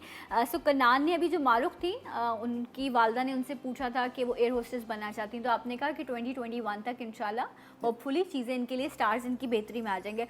उरूज ज़फ़र के लिए आप बताएंगे, उम्र के लिए हम बात कर लेते हैं। जी, उमर जो लाहौर से बात कर रहे थे, इनकी जो डेट ऑफ बर्थ के अकॉर्डिंग इन्होंने काफ़ी सफ़र किया है 2020 में, स्पेशली मतलब इंग्लिश वाला, अच्छा उर्दू वाला नहीं। तो स्ट्रगल चल रही है इनकी। तो इनका जो टाइम है दिसंबर 2020 से ऑनवर्ड पॉजिटिव हो जाएगा। अच्छा, एक तो इनको चांसेस मिलेंगे अगले 2 से 3 महीने में। अगस्त के बाद इनको चांसेस मिलेंगे शादी के हवाले से। इन्होंने दोनों चीज़ों को पूछा। शादी लॉकडाउन में होने के चांसेस इनके मौजूद हैं। और बिज़नेस के हवाले से नेक्स्ट ईयर इनका लकी रहेगा। 2021 के मार्च से इन्हें बहुत अच्छे चांसेस मिलेंगे, बिज़नेस अपॉर्चुनिटीज़ रहेंगी। तो इनको तब तक वेट करना चाहिए। मैं इनको एडवाइस करूँगा न्यूमरोलॉजिकली कि आप इन्वेस्टमेंट अभी मत करें, अभी शादी कर लें। तो इन्वेस्टमेंट जो है वो आप 2021 में करें, ताकि वहाँ पे आपको पॉजिटिविटी मिले और आपका बिजनेस जो है वो तेज़ी से आगे बढ़े। इंशाल्लाह वो नसीब से नसीब जुड़ेगा तो उससे बहुत अच्छा होगा। शादी आप कर लें, कराने का सिंपल मैरिज करें, कम खर्चा करें और अच्छी ज़िंदगी गुजारिए। एक और कॉलर भी है। अस्सलाम वालेकुम। हेलो हेलो अस्सलाम वालेकुम। वालेकुम सलाम। मेरे भाई का नाम है काशिफ। काशिफ, ओके। उनकी तारीख डेथ है 19 जुलाई 1992। 19, आगे बताएं। 92 महीना कौन सा है? 19 जुलाई। जुलाई, ओके। सवाल? जो सियालकोट में पैदा हुए थे, नाम है उनका काशिफ भट्ट। नाम तो बता मैंने वो। सवाल बता दो। मैंने पूछना है कि उनका बाहर का तो काम तो है कि नहीं, और कौन से मुल्क में वो जा सकेंगे कब तक? ठीक है, right, thank you so much, बहुत बहुत शुक्रिया। हमारे साथ उस्मा मौजूद थी। जी फातिमा, आप मुझे बताएंगी उरूज के बारे में। उरूज ज़फ़र 18 सितंबर 1995 जॉब करना चाहती हैं और कह रही हैं स्टडीज़ बहुत सफ़र कर रही हैं। अच्छा जी, इनका अभी स्टडी का टाइम थोड़ा सा टफ चल रहा है। ओके लेकिन ये माशाल्लाह बाय बर्थ बहुत लकी हैं ओके और बहुत इनर्जेटिक भी हैं माशाल्लाह से।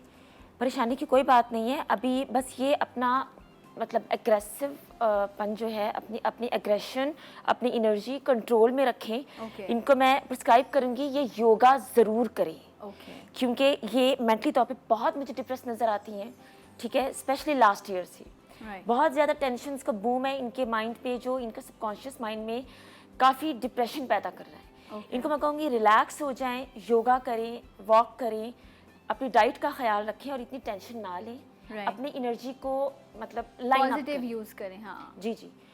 और इनका जो स्टडी का टाइम है इंशाल्लाह ताला आफ्टर सितंबर, इस साल आफ्टर सितंबर इनका बहुत लकी टाइम शुरू हो रहा है आफ्टर स्टडी, क्योंकि Right. इस साल इन्हें थोड़ा सा टफ ठीक है करेगा। इस टाइम। लेकिन आपको उन्होंने जो सजेस्ट किया है कि आपने योगा करना है अपने माइंड को रिलैक्स करने के लिए। हुमैरा साहिवाल से थी, पूछ रही है शादी कब होगी? 5 अप्रैल 1983। 5 अप्रैल 1983 शादी का अभी थोड़ा सा टाइम डिले है। इनको चाहिए कि ये अपने करियर पे फोकस करें। ये इनमें बहुत ज़्यादा चांसेस हैं अपना बिजनेस करने के, ठीक है अपना कोई काम करने के, बेशक छोटे लेवल पे करें, क्योंकि ये एक बाय बर्थ ये इंडिपेंडेंट पर्सनैलिटी है। Okay. ठीक है, और ये किसी की बात नहीं सुनती, ठीक है, ना इनको सूट करता है कि किसी के अंडर जाएं। ठीक है, ओके इन्हें मैं यही कहूँगी कि अपनी पर्सनैलिटी को मनवाएं, ठीक है, अपने आप को ग्रूम करें। अभी इनकी शादी में थोड़ा सा टाइम है, उसको गनीमत जाने, अपने करियर को बिल्डअप कर लें। इनका करियर का टाइम माशाल्लाह बहुत अच्छा जा रहा है। ओके सो आप ऑनलाइन बिजनेस शुरू कर सकती हैं इस वक्त, तो ये एक बहुत ही बेहतरीन एक्सपोजर है। मतलब जो भी बिजनेस करेंगी ना इनमें उसमें इनको फ़ायदा होगा। राइट, एक और कॉलर शामिल करते हैं, उसके बाद फिर कनान से मैं काशिफ, जो उन्होंने अपनी बहन के बारे में पूछा था, काशिफ भट्ट के बारे में, वो हम जानेंगे। अस्सलाम वालेकुम, कौन है हमारे साथ? अस्सलाम वालेकुम, मैं ज़ैनब बात कर रही हूँ कहाँ से कॉल करी हैं? लाहौर से। हाँ जी, मुझे भाई के बारे में पूछना था। सारी बहनों को भाइयों की फिक्र लगी हुई है। जी ज़ैनब, पूछिए, क्या पूछेंगी? उसकी डेट ऑफ बर्थ 16 सितंबर 2000 ओके, और टाइमिंग 7 बजे। नाम बताओ और सवाल बताओ भाई के लिए। तारीख। अच्छा, सवाल क्या है? जॉब के हवाले से पूछना था। ठीक है, ओके। 2016 सितंबर 2000 आपने उनकी डेट ऑफ बर्थ बताई है ना? 16 सितंबर 2000। ओके राइट, थैंक यू, बहुत बहुत शुक्रिया आपकी कॉल का। तकरीबन 20 साल की उम्र बनती है इनकी। सो पहले काशिफ का बता दीजिए कनान। ये काशिफ की मैंने डेट ऑफ बर्थ देखी है। उसने बहुत ज़्यादा जो सेक्रीफाइस किया है आउट ऑफ कंट्री जाने के लिए, मतलब अच्छा। जॉब छोड़ना और काम छोड़ना, उसका बस दिमाग यही है कि मैंने आउट ऑफ कंट्री जाना, और जाएगा भी। तो अभी जुलाई 2020 से ऑनवर्ड टाइम पीरियड स्टार्ट हो जाएगा। ठीक है, तो होपफुली वो जुलाई के बाद स्पेशली किसी भी टाइम में जा सकता है, लेकिन July August is a peak time for him. तो मुझे लगता है कि आउट ऑफ कंट्री में उनका जो है जाना भी है इस साल, और वहाँ पे काफ़ी ज़्यादा उनकी तरक्की भी नज़र आ रही है। तो आउट ऑफ कंट्री में जाने में वो कामयाब हो जाएंगे इंशाल्लाह। ओके, सो फातिमा 16 सितंबर 2000, ताहिर तारिक नाम है इनका, और वो ये पूछ रही हैं कि जॉब कब होगी मेरे भाई की? अच्छा, जॉब कब होगी?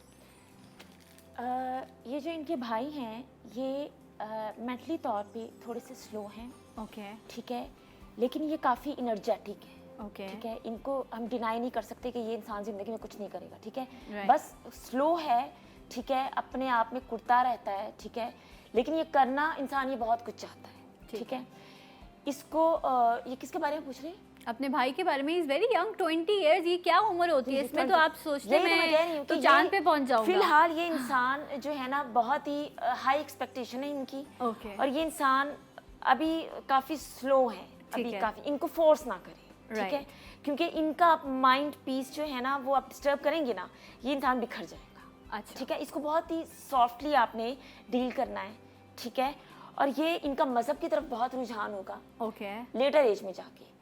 अभी इनकी ये है कि इनकी ज़िंदगी के इनके अपने रूल्स हैं, इन पर इम्पोज कुछ ना करें, इनको ड्राइव करने की बिल्कुल कोशिश ना करें, इन्हें छोड़ दें। लेकिन हम खुला भी तो नहीं छोड़ सकते नहीं ना नहीं अपने नहीं, बच्चों को, ये भी इंसान मुश्किल वो है। हैं, ये Right. इंसान वो हैं जो अपने आप को खुद संभाल लेंगे, ना बैलेंस सिर्फ कर खुद लेंगे। संभालेंगे बल्कि यूथ को भी लेकर आगे चलने राइट, वाले। चलिए जी, ग्रेट, बहुत अच्छा फ्यूचर प्रेडिक्ट कर रही हैं ये आपके भाई के बारे में। Fatima thank you so much, Kanan thank you so much. Time की कमी थी, इंशाल्लाह प्लीज़ डू कम अगेन ताकि हम लोगों के और स्टार्स डिस्कस कर सके। अपना बहुत ख्याल रखिएगा, इंशाल्लाह कल एक और प्रोग्राम के साथ आपके सामने हाजिर होंगे। तब तक के लिए अल्लाह हाफिज़, और जाते जाते एक आवाज़ एक नारा, पाकिस्तान जिंदाबाद।